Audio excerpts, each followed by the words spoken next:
নমস্কাৰ, মই ৰাকেশ দাস। স্বাধীনতা দিৱসৰ চমু আৰু সৰল ভাষণ আপোনালোকলৈ মই লিখিত ৰূপত আগবঢ়ালোঁ। আজিৰ এই ভিডিঅ'টো বনোৱাৰ কাৰণ হ'ল মোক দুই এজন বন্ধুৱে মোৰ ভিডিঅ'বোৰত কমেণ্ট কৰিছে, যদি আপুনি ভাষণবোৰ লিখি দিয়ে তেতিয়াহ'লে আমাৰ বুজি পোৱাত সহায় হ'ব। মই তেখেতসকলক সহায় কৰাৰ উপৰিও যিসকল ব্যক্তি এইবাৰ স্বাধীনতা দিৱসত ফাৰ্ষ্ট টাইমৰ কাৰণে ভাষণ প্ৰদান কৰিম বুলি ভাবিছে, মই তেখেতসকলকো আজিৰ এই ভিডিঅ'টোৰ জৰিয়তে সহায় কৰিব বিচাৰিছোঁ। এবাৰ মই ভাবিছিলোঁ হাতেৰে লিখি পেলাই দিম, কিন্তু বহুতে হয়তো মোৰ আখৰ বুজি নাপাব, সেইকাৰণে মই ডিটিপি কৰি আপোনালোকলৈ আগবঢ়ালোঁ। যদি আপোনালোকে কিবা বুজি নাপায় তেতিয়াহ'লে মোক আপোনালোকে যোগাযোগ কৰিব, মোৰ স্ক্ৰীনত মই নাম্বাৰ শ্বেয়াৰ কৰি দিছোঁ।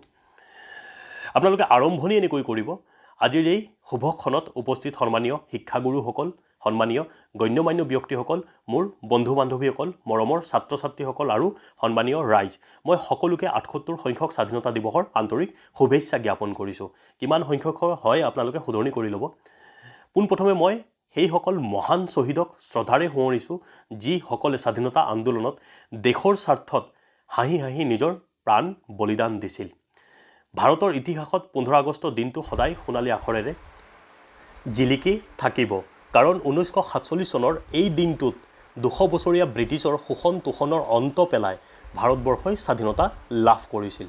আৰু এই স্বাধীনতাৰ হকে লক্ষ লক্ষ ভাৰতীয়ৰ আপোচবিহীন ত্যাগ আৰু গান্ধীজীৰ অহিংসা আন্দোলনৰ সন্মুখত স্বেচ্ছাচাৰী ব্ৰিটিছ নতশৈৰ হ'বলৈ বাধ্য হৈছিল, যাৰ পৰিণতি আছিল ভাৰতৰ স্বাধীনতা। সেয়েহে ১৫ আগষ্ট দিনটো প্ৰতিজন ভাৰতীয়ৰ বাবে এক গৌৰৱ আৰু শ্ৰদ্ধাৰ দিন। আমি জানো যে ইংৰাজসকলে বেহা বেপাৰৰ চলেৰে ভাৰতলৈ আহিছিল।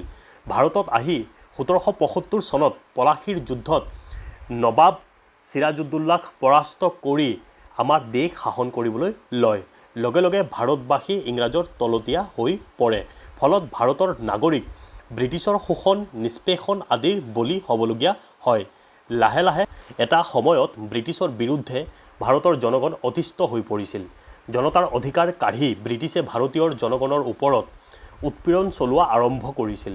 ব্ৰিটিছৰ এই অমানৱিক অত্যাচাৰৰ বিৰুদ্ধে দেশৰ বিভিন্ন ৰাজ্যৰ ক্ষমতা হেৰুওৱা ৰজা, নবাব, জমিদাৰ, কৃষক, শ্ৰমিক, আনকি দেশৰ চিপাহীসকলে একগোট হৈ আন্দোলনত নামি পৰে।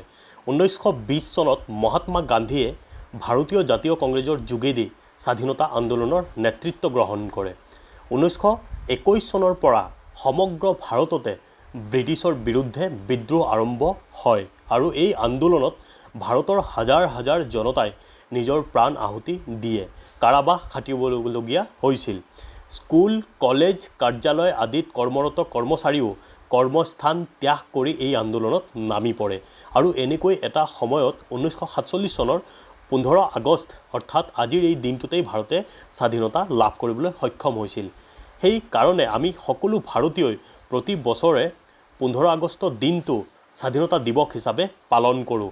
শেষত সকলোকে পুনৰবাৰ স্বাধীনতা দিৱসৰ শুভেচ্ছা জনাই সকলোৰে সুস্বাস্থ্য আৰু দীৰ্ঘায়ু কামনা কৰি মই মোৰ চমু বক্তব্য সামৰণি মাৰিছোঁ।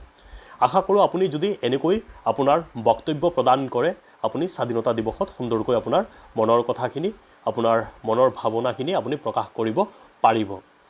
আপোনাৰ কিবা যদি জানিবলগীয়া থাকে মোৰ লগত যোগাযোগ কৰিব, মই মোৰ স্ক্ৰীনত নাম্বাৰ দি দিছোঁ। ধন্যবাদ।